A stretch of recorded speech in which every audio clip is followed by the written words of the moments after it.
meeting to order. We begin with the Pledge of Allegiance. I pledge allegiance to the flag of the United States of America and to the republic for which it stands, one nation, under God, indivisible, with liberty and justice for all. If I could have roll call, please. Yes, Commissioner Harper Pedersen is absent this evening. Commissioner Gutierrez. Present. Commissioner Bergman. Present. Vice Chair Bradley. Present. Chair Silberman. Present. So the first item on the agenda is public comment. This public comment period is intended for comment on items that are not on the agenda. The commission may briefly respond to statements made or questions posed as allowed by the Brown Act. However, the Commission's general practice is to refer items to staff for attention or have a matter placed on a future commission agenda for a more comprehensive action or report. Is there anyone here who wishes to speak on an item that is not on the agenda? All right. You can come on up, either one at a time or seriatim or however you want to do it. Hi, my name is Jennifer Aaron Steinberg. I'm a long-term resident of San Carlos, and I'm here at this forum, and it's not the most appropriate forum, but I really wanted to attend the Transportation Circulation Commission, but unfortunately, these meetings have been canceled since September of 2017, November of 2017, December of 2017, January of 2017, and also they canceled tonight's meeting at 7 o'clock. So that's why I'm addressing you here. This weekend, I found out through a neighbor, and I was really shocked about this, that their City Hall is trying to put through a stoplight at Eaton and Alameda. This is the first time that I've heard about this, and I'm really alarmed. I'm a long-term resident, and I don't want that. And I'm also frustrated with City Hall because there has been no notice. Why am I finding out from my neighbors? And again, I'm making it short because this is not the appropriate meeting for this. But I wanted to make my comments known tonight, since I guess I heard that there's a bid going out on the 22nd, which you would figure that meeting, they would have a meeting tonight, which is 2 days before it goes out to bid. So I'm really upset with City Hall. So you're, just so I understand, your concern is solely the idea that there would be a light at Eaton and Alameda? Yes, yeah. Okay. Yeah, and no notice has gone out to anybody in the neighborhood. Okay. And it's going out to bid on the 22nd, and there's been no meetings. Well, just keep in mind that I don't know anything about I know this. next week is the more appropriate time for. No, I yeah. don't know anything about I know. this at all. Like I know, I just wanted it on public record. No, and I'm not criticizing you at all. No. This is what public comment is for.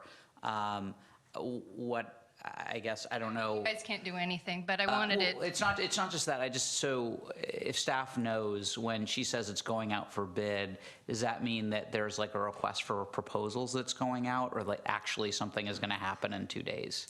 I'm not sure. However, I do know that the city's website does have a link to all of the current RFPs and requests for qualifications for bids. So if it's on there, I would assume that would be the case. It just said bid on the 22nd. And I was just like, what?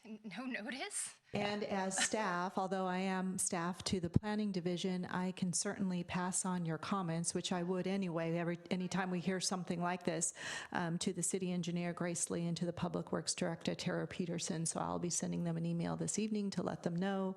And that's what I can offer you this evening.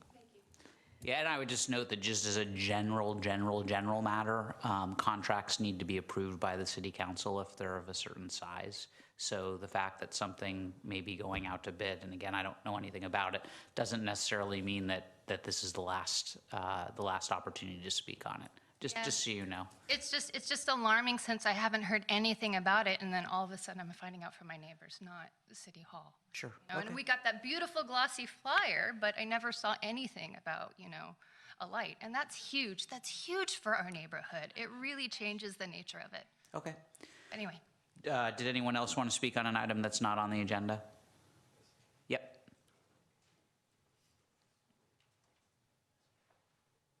I'm Greg Ammon. I'm actually just going to piggyback off what you said. I'm here for this exact same reason. The RFP closes on the 22nd, so that's why we don't know how this really operates, but we do want to make sure we got on record before the RFP closed in case that became an issue. So I too would like to say on record that I am against putting a light at the intersection of Alameda, De Las Pulgas, and Eaton Avenue. Okay. Have you or anyone tried reaching out directly to anyone on the city council on this? The city council, no, but we talked to the planning commission. Another fellow neighbor maybe can extrapolate on that because he's spoken to him. I have not personally. I would just recommend that you make a call to whoever is on the city council, and at least bring it to their attention. I don't know what the outcome would be of that, and I don't even know if it goes to them for approval, but they are a recourse for you to bring anything up. So I would, if it were me, I would do that. Okay. Yeah. Yeah, I think we've spoken with Henry, and I don't remember his last name. It was like a senior engineer today. Someone spoke with him. Because one of the other concerns was that there supposedly we were supposed to have access to this the study that was done to put the stoplight in, and we can't. We were told find it online. We can't find it online, so we came to City Hall to get it, and we put through the paperwork to get it, and I guess supposedly we'll be getting it soon. But again, none of us in the neighborhood in a 1 block radius around there was even privy to it, and it was just happenstance that we found out about it. Call them directly. Sure. Yeah. Okay. Thank you. I also want to put on record too that I am actually a Redwood City resident. I'm in a block of Redwood City which is enclosed by San Carlos.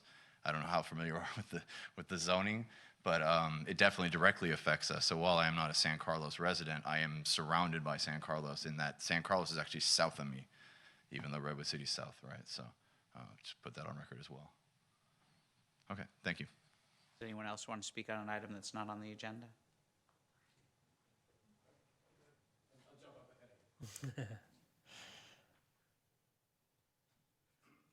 Good evening. I'm Gus Horn. I'm actually a neighbor who is on that exact same street, Alameda de las Pulgas. This actually had happened, I think, 5 or 6 years prior to this, when one of the councilmen was complaining about how long their commute time was taking on Alameda to get home and his commute hour. And at that time, they wanted to change the lanes and have 2 lanes continue straight down Alameda. And they were going to put a light in at that time. And I had fought that at the time along with my neighbor, Barbara Hohenkamp, who is sitting here as well. What's surprising to me is really the lack of notification, which really almost smells to me like somebody didn't want us to know that this was going to happen. And this is more disturbing to me as a resident and directly impacted by this than anything else, is the fact that nobody saw fit to send me a letter or to notify me in any way, shape, or form. And frankly, putting a notification on a website where I'd have to dig around and find it is not notification. Okay, so I find that totally unacceptable, the methodology that was used for notification. And on top of that, if we were to look at the traffic flow during a vacation week like this and during the summer months, so I'm also concerned about this traffic study. And when was this traffic study done?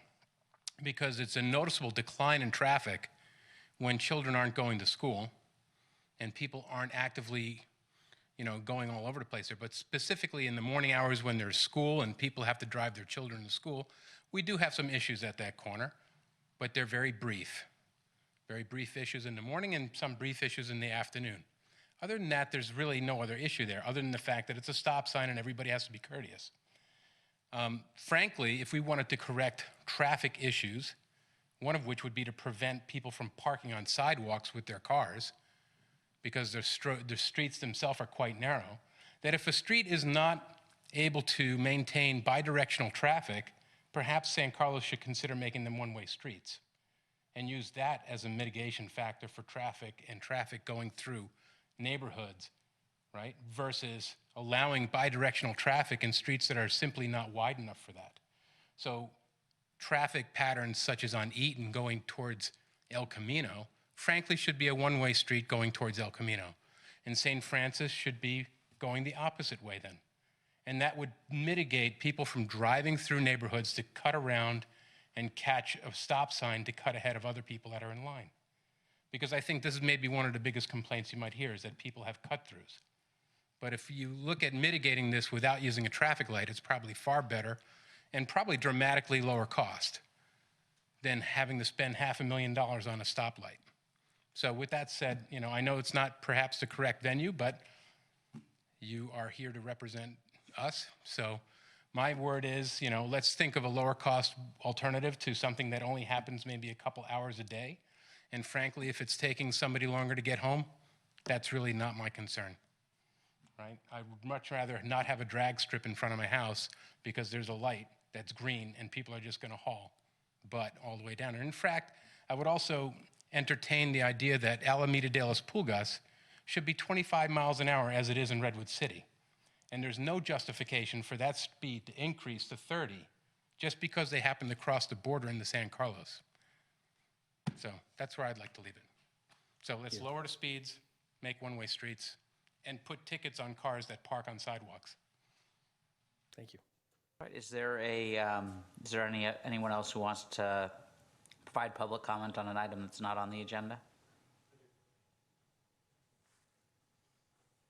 Hi, my name's Dan Sparrison. I'm a resident of San Carlos. I live at the same corner that my neighbors do on Eaton Ave. And I think my neighbors have brought up a number of good points. I'm also an engineer, and the level of detail that's gone into the RFP means there's been significant funding done already, which means there is, it seems as though there's been a lot of planning and there's a lot of intent to do this without notifying the neighbors. This is very disappointing. In addition, I have a child and another child to be. If we add a traffic light, it certainly will increase the speed of traffic on Eaton. It's already difficult to cross with four-way stop signs. It's a safety issue. And furthermore, just to add, functionally, it doesn't make any sense. There's another light that causes all the backup. Adding a light will not address this issue. So, on top of that, it has to be coordinated with Redwood City itself because it's the Redwood City light that's causing all the traffic. So I have doubts as to whether even the plan, if implemented, would be successful. Thank you. Okay. Is there anyone else who's here to speak on an item that's not on the agenda?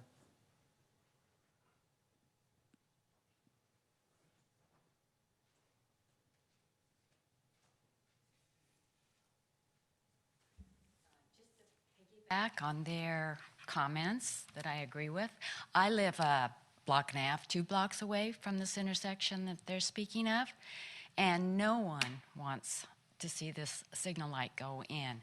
And many of us travel that road every day to go to and from work, and they do not want to see that signal light go in. It will just cause nothing but trouble for the cars.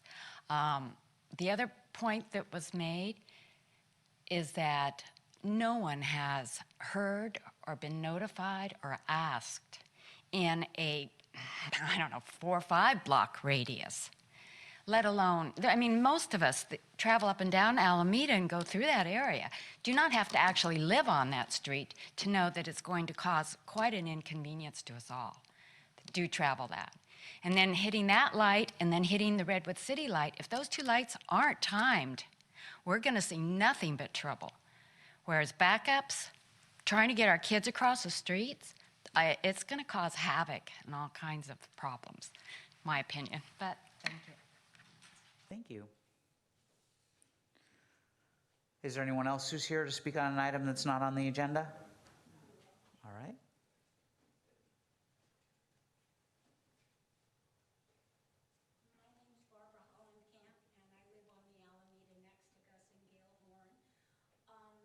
Several years ago, there was a roundabout put in on St. Francis, and it was maybe 3 or 4 blocks down from the Alameda, and it ended up having to be taken out because it was too small of an intersection, possibly rather than having a signal, a roundabout, and that would slow people down quite a bit, and people could still get up Eaton Avenue and down Eaton Avenue and north and south on the Alameda, and I think that would be a lot less costly than putting in a signal. But the signal, I agree with Susan, it's just going to cause a lot of problems with people racing from one signal to the next, and it's just going to be, I think it could cause more accidents. Thank you. Is there anyone else here to speak to an item that's not on the agenda? Okay. Well, your comments are have been recorded, and Ms. Porras can pass them on. I mean, as I observed, there's absolutely nothing wrong with you coming here to speak. That's what public comment is for. What you're talking about is not within the jurisdiction of the Planning Commission, and I frankly knew nothing about it, and probably because it's not within our purview. But that said, the comments were taken, and I wish you the best of luck. Okay, so moving on, the next item on the agenda is the approval of the Planning Commission meeting minutes of February 5th, 2018.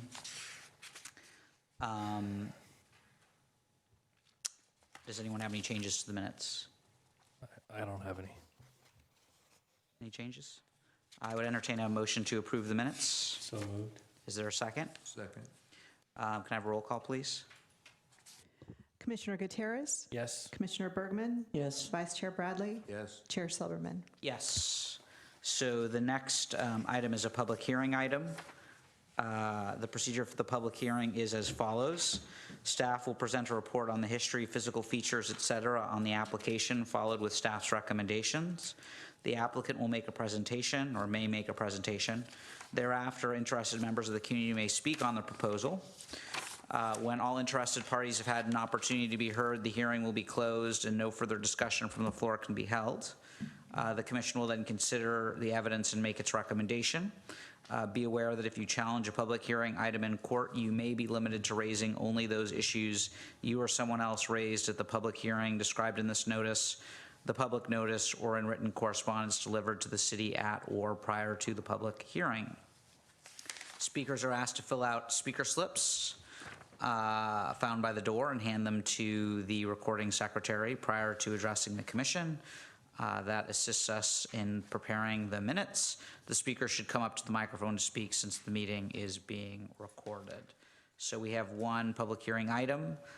It's 599 El Camino Real. It's the Transit Village approval an approval of a sign program for the Transit Village Commercial Buildings 7 and 8. So is there a presentation?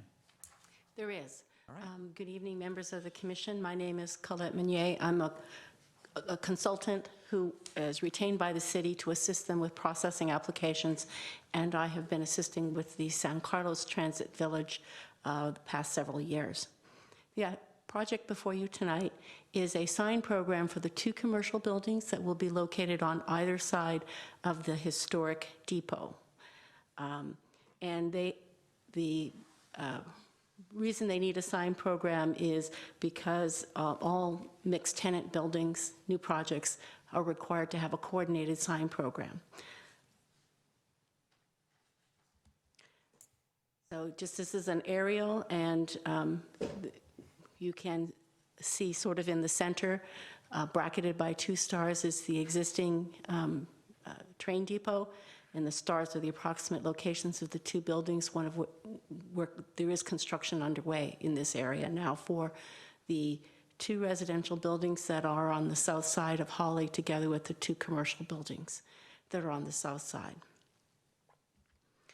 This area is subject to a planned development plan. The underlying zoning is mixed-use station area, and the plaza lines up basically with San Carlos Avenue. And then again, the proposed buildings are on either side. This is an excerpt from the land plan, the landscape plan, showing the 2 proposed buildings, the existing depot, and landscaping improvements to the plaza in front of the depot. To the left of the screen is an area of parking that is between the residential building and Building 7. There's a small number, I'm thinking it might be 12 to 16 parking spaces in that area that are designated both for visitor and for commercial. And then off to the right-hand side is the transit parking lot, and the area of it closest to the pickup and drop-off and to Building 8 does include short-term parking, something like 2 to 3 hours, that is intended to help provide parking for this area. There are a total of 6 sign types that are proposed in the sign program. The first one is a directory sign that will be 6 feet tall, 1.5 feet wide. The stars in this site plan show their general location. One would be to the, away from El Camino Real, which is oriented along the bottom of the screen, with the rail line located across the top, so that people who are coming, either leaving the train station to go to their car or coming in the morning, that there would be an opportunity for them to be made aware of what services are in this area. There's also one that's proposed by bike racks that would be oriented towards the stairs coming up from Old County Road. There would be 2 directory signs, both directory signs intended to serve both buildings. On the buildings themselves, just above the door, would be, the door or the windows, would be a wall-mounted sign for ground floor tenants. Right now, the thinking is that Building 7 will have 1 tenant, and Building 2 would have 2 tenants, but they also have no idea yet who those tenants are going to be. So I've indicated here the general locations that they're under consideration for where the signs would go.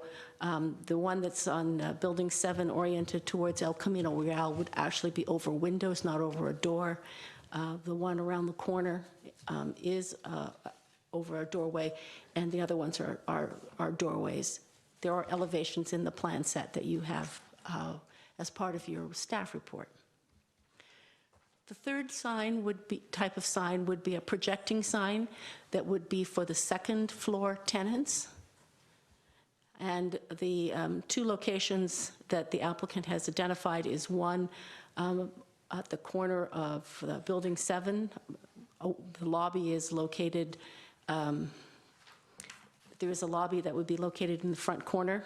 The lower right-hand corner will be, basically, in order to meet the building code requirements for exiting, stairways at the front and the elevators at the rear.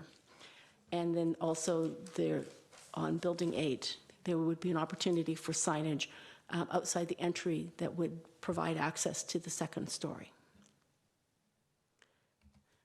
The fourth type of sign would be a painted sign or a vinyl on glass that would provide the name of the tenant and hours of operation, days of operation, no more than 20% of the glass. And the fifth type of sign would be a wall-mounted directory sign which would list and provide directions and orientation to the businesses and services that are within the building.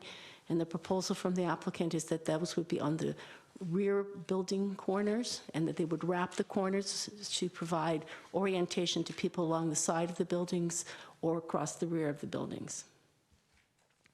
And these stars show the general location of where those directories would be. The last type of sign would be a projecting sign along El Camino Real. There would be 2 points, one on Building 7 and one on Building 8, where there would be projecting signs from the face of the building pointing towards El Camino Real. They would be no more than 4 feet, a 4-foot projection, and there would be a maximum of 3 signs in that location. And this is, in general, the location of where those projecting signs would be. Please note that for Building 7, one of the signs is a directional sign. It would tell people that they're coming up on the driveway that provides access to where the commercial parking would be located. From their sign packet, they provided examples of what directory signage might look like, and also their proposal is to have signs that are not internally illuminated. They would be blackened metal that would then have either raised painted metal letters or vinyl or plastic lettering that would be of a contrasting color. So they provided some examples of what they're thinking of for the signs. The sign program they're proposing complies with all of the standards in terms of size, location, and maximum square footage and numbers per tenant, with the following exceptions. They do want to have more than one sign per tenant. They'd like to have up to 2. The freestanding directory signs could be as tall as 8 feet, but the height is supposed to be just 1.5 times the width of the base. And since the base is only 1.5 feet, that would only give them a sign of 2.75 feet. So the other exception that would be granted through the sign program would be to allow that sign to be 6 feet tall. And there is a table in the staff report that shows that Building 7's a little bit over on its parking, but Building 8 is under. So the last adjustment would be to allow the total sign program to be shared between these 2 buildings, total square footage. You said parking, I assume you meant signage. I'm sorry, yes, apologize. No, no, it's fine. And just to give you some sense, I mean, why some of the need for some flexibility is this is an area of restaurant, retail, office, personal service that sits apart from any other retail commercial area. It's but on the east side of El Camino Real, and there's housing to the north, and then there is the transit center to the south. So there's no continuity in terms of other retail that would help to orient people to this area. There is the opportunity for people to approach these buildings from a number of locations, including coming up the stairs from Old County Road, getting off trains at the existing depot, coming in from the parking lot for the transit center, and also from the parking on the north side of the building. So in order to orient potential customers and let people know what services and businesses are here, they need some flexibility in terms of the number of signs. That's why the 2 per tenant, up to 2 per tenant, and the sharing the parking because of the 2 directory signs that they share, as well as the parking sign, which is on Building 7, but really orients for both buildings. There is a draft motion. Sorry, I apologize. There is a draft motion if you were inclined to approve of this. And with that, I'm available for any questions you have now or after you hold the public hearing. Our documents here in front of us are very clear, very succinct, but what's showing on our screen is very blurry. Okay, Is there well, a- again, these are just taken directly from your drawings. I just took snapshots of them and loaded them up. So I didn't know if apologize. I didn't know if there's a way to show it for the 4 or 5 people that are at home watching this to make it clearer for them. I don't know how important that is in our I think we're decision. up to but- 6 people now. Well, again, it's It's in the packet, and I think the packet's pretty clear too, so if they wanted to access it, I think it'd probably be pretty easy to see. Yeah, our packet's clear. All right, I just wanted to bring that up because Does anyone have any other questions for staff at this time? None for me. Are there any noticing requirements on this item? Yes, as provided for all items that go to the Planning Commission, we did the required 300-foot notification, I believe, I hope Didn't see anything in the report. it's in the packet, but we have received no, it was published in the newspaper more, 10 days before, and then notices were mailed to property owners within 300 feet. Okay. that's usually in our Yeah, packet, though. normally we get the radius. Normally, that's- we get the notice. Okay, I was working off, it's been a while since I've appeared before you, so I'll make a note that we need to include the I public just want to make noticing. sure that Yes. the notice happened. It was noticed, And yes. that the record reflected that the notice happened, because normally our packet includes the notice itself, Okay, where the who went to. notice was sent, who the notice was sent to, and whether or not there was any response to the notice. That's standard stuff in all of our reports that require notice, and it wasn't in here. Okay. So it made me concerned either that there wasn't notice or it wasn't required. Yeah, no, it was noticed, and I apologize. It's a new format since I last submitted a staff report, so I apologize. It's not an apology situation. Like I said, just want to make sure the record is clear. Yeah, we'll make sure to reflect that in the minutes as well. Yeah. And it is in the project file, so we do have it in the administrative record. Okay. And so can you help me out and just show me on your diagrams which of the signs are going to be illuminated and which ones aren't? Or actually strike that. I just need to know which ones are illuminated. I don't care which ones aren't. All of them will be externally illuminated or will be lit by ambient light. None of them have internal lighting. None of them. Oh, interesting. So, all right. Okay, that's all I have. Did my questions trigger any other questions? No? Okay. I have one speaker slip, and I've lost it. I found it. It is for Nancy Oliver, and you have a comment. Well, first of all, I will say something. I got the notice about the Planning Commission meeting, and I could not find anywhere to get to the packet. I tried everywhere, on the website, everywhere. I couldn't find how to get there. I don't know how you do it. So I sent them a message saying I couldn't. Hopefully they'll figure it out, whoever administers that. Okay, anyway, doesn't matter because I could understand what you were talking about a bit here. So I'm Nancy Oliver. I live at 147 Belvedere Avenue in San Carlos. I am a member, actually, officer of the San Carlos Heritage Association. I am a member of a lot of other state, local, and national historic organizations, and I am also an active member of the San Mateo County Historic Resources Advisory Board. So I have a lot of experience in the field of historic preservation. And that's kind of why I'm here, because I really feel that the treatment of our historic train station just leaves a lot to be desired. It's one of the 2 National Register properties in our town, and it's the only one that you can really see really well. At the EIR, we cautioned about building too close to the station, which of course was totally ignored. Now, when you're driving on El Camino, it will be very difficult to see that structure unless you're right pretty much in front of it. So at the EIR, we also asked about the parking spots for the Depot Cafe, and the spots were eliminated and they have now had to close. At the EIR, we asked about the historic drop-off station in the front where you can pick up or drop off riders to the train.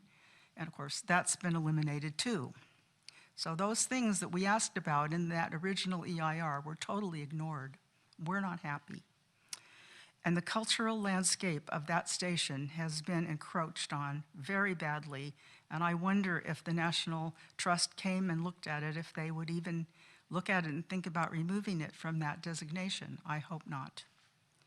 We have a walking tour in the summer that we take every year, and we usually take our visitors to the train station so they can look at it, learn about it, walk around it, and I sure hope the construction is gone by then, because otherwise we can't go there this year.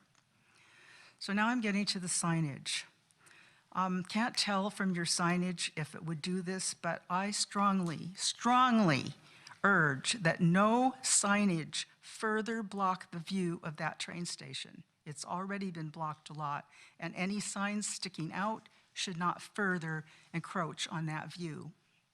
So please ensure that the remainder of the landscape around the station is left uncluttered so that the building can be viewed somewhat from El Camino, San Carlos Avenue, and also the entrance from Old County.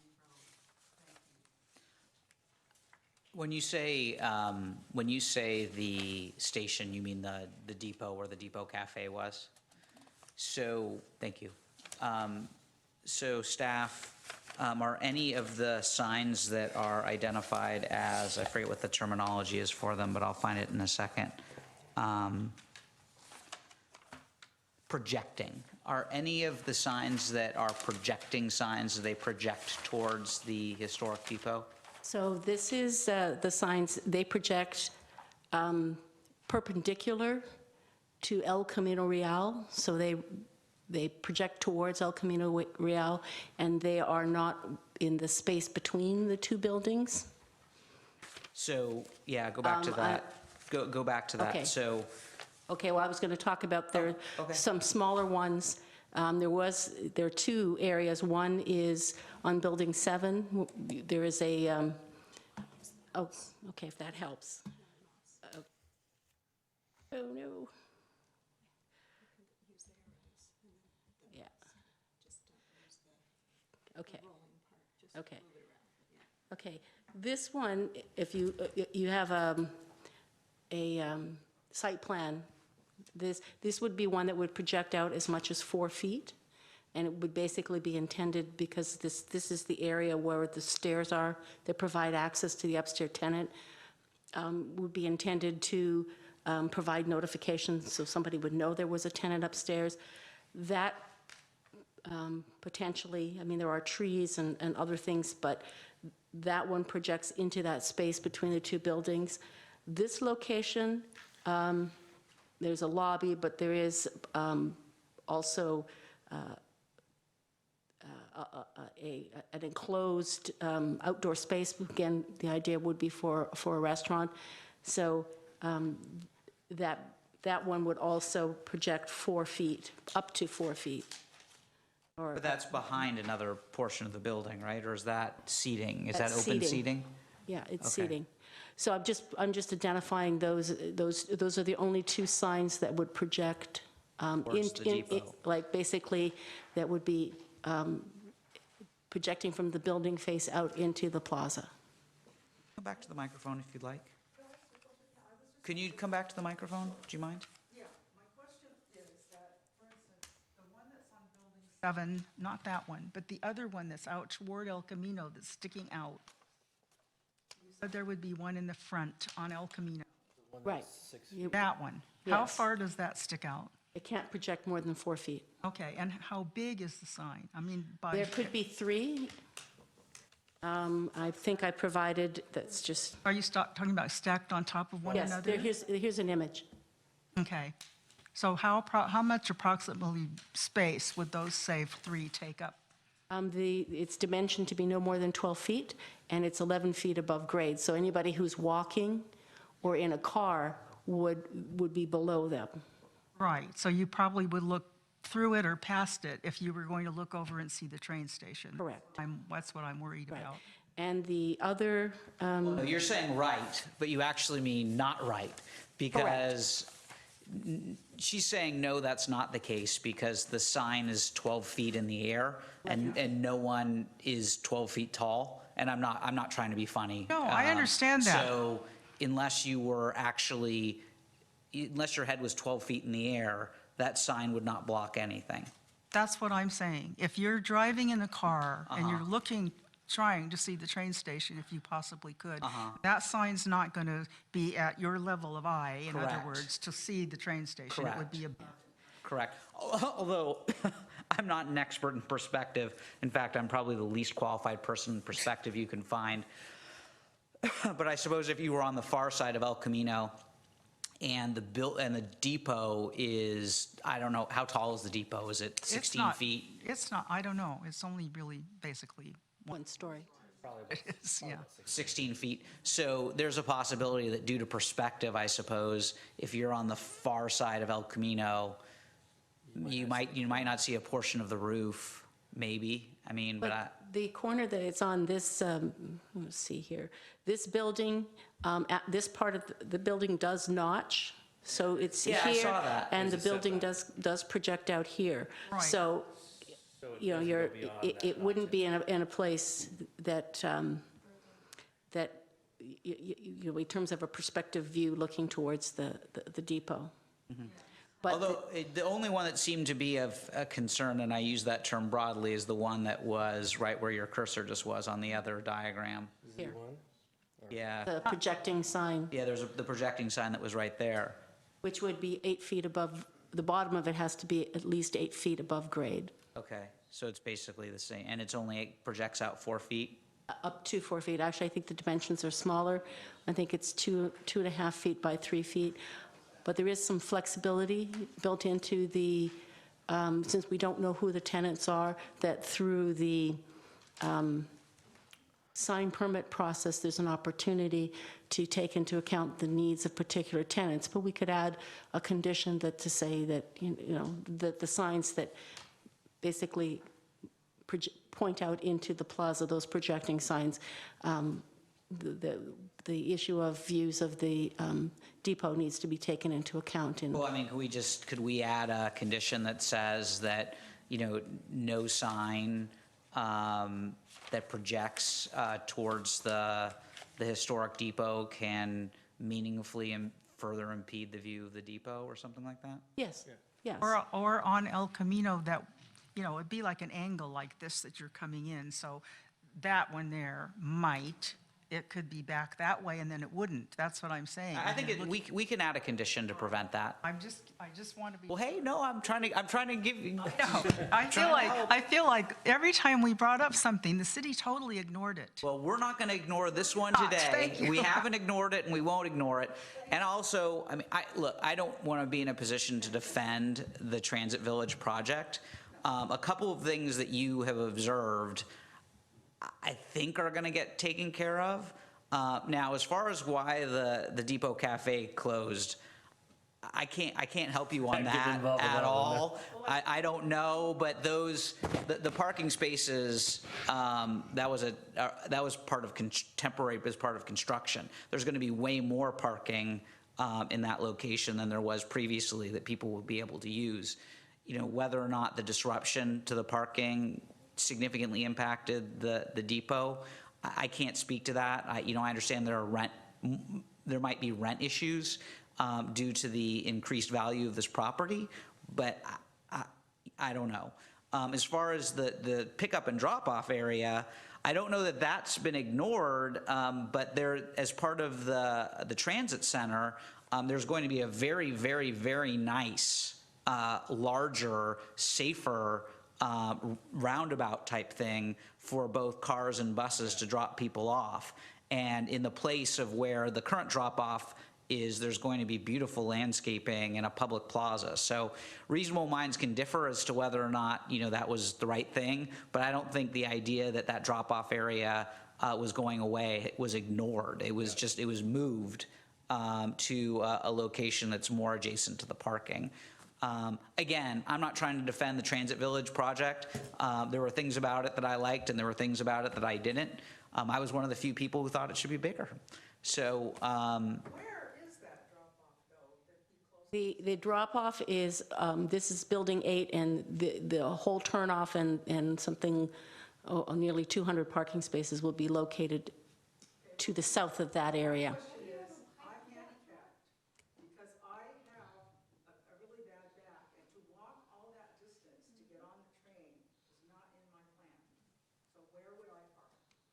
Well, that is where the transit center has provided parking, and there is ADA or accessible spaces in the closest area of the parking, but it's off the screen to the right. yeah. And anyway, I didn't mean to get us too far afield on this. Well, I don't know. I mean, I did approve the project, and I had strike that. I approved a different project, but I had as many hearings as I could possibly want. Anyway, that's fine. So is there anyone else who wishes to be heard on this item? All right, then I would entertain a motion to close the public hearing. So moved. Is there a second? Second. Can I have a roll call, please?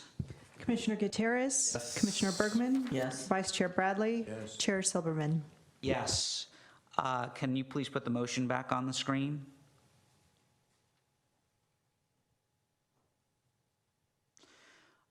Is there any discussion among the commission other than I plan on offering an additional condition that will prohibit additional view impacts on the historic depot?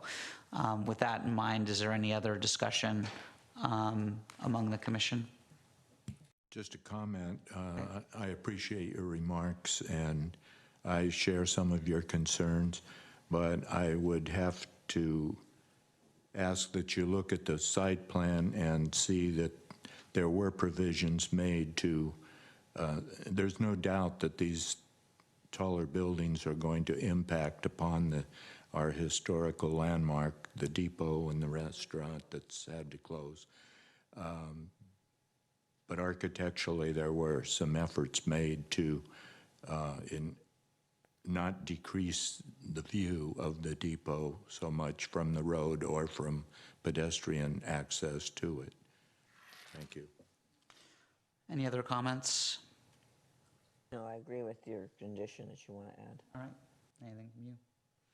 So I move that the Planning Commission approve a sign program for Buildings 7 and 8 in San Carlos Transit Village, 599 El Camino Real, APN 050-076-070, with the findings and conditions set out in the resolution, with the additional condition that no signs erected as part of the sign program meaningfully impede the views of the historic depot, either from the street or from El Camino Real. Second. Can I have a roll call, please? Commissioner Gutierrez? Yes. Commissioner Bergman? Yes? Vice Chair Bradley? Yes. And Chair Silberman? Yes. Okay, we are almost done, and now I have lost my agenda. Now I've found my agenda. Thank you. Are there, oh, did we close the public hearing? Yeah, we did. All right. Are there any reports on recent city council actions? No, not this evening. Are there any planning commission comments or reports from the commissioners? None. Is there any correspondence? None this evening. Are there any planning staff comments, reports, updates of current projects? That's just a brief update for the commission regarding the Citizens Advisory Committee that staff and the consultant team have been working together with. This is the advisory committee to address single-family house size. We have been working with the committee and made significant progress last December. However, there are a few remaining items that need to be reviewed, and hopefully we can get consensus on those. And the next meeting with that committee, again, this is to address development standards for single-family homes, will be tomorrow evening at 6 p.m. here at City Hall inside the Enterprise Room located next to the Public Works offices. And if we are able to get through the last two remaining items, then the next steps would be to work to do a lot of outreach and notification to all of the residents here in San Carlos, as much as possible that we can do, to notify them of a community meeting where they could come and learn about all of the recommendations that have come out of this, the SHAC, the Single Family House Advisory Committee. We want to make sure that a lot of the folks in the community, majority of the folks, most if not all, hopefully all, that would be great, could know about these because it affects everyone who has a single family home in the community. And just for a point of reference, over the past couple of years, the Planning Division has processed roughly 100 to about 115 applications every year for single-family homes, whether that's a small addition, big addition, entire new house, et cetera.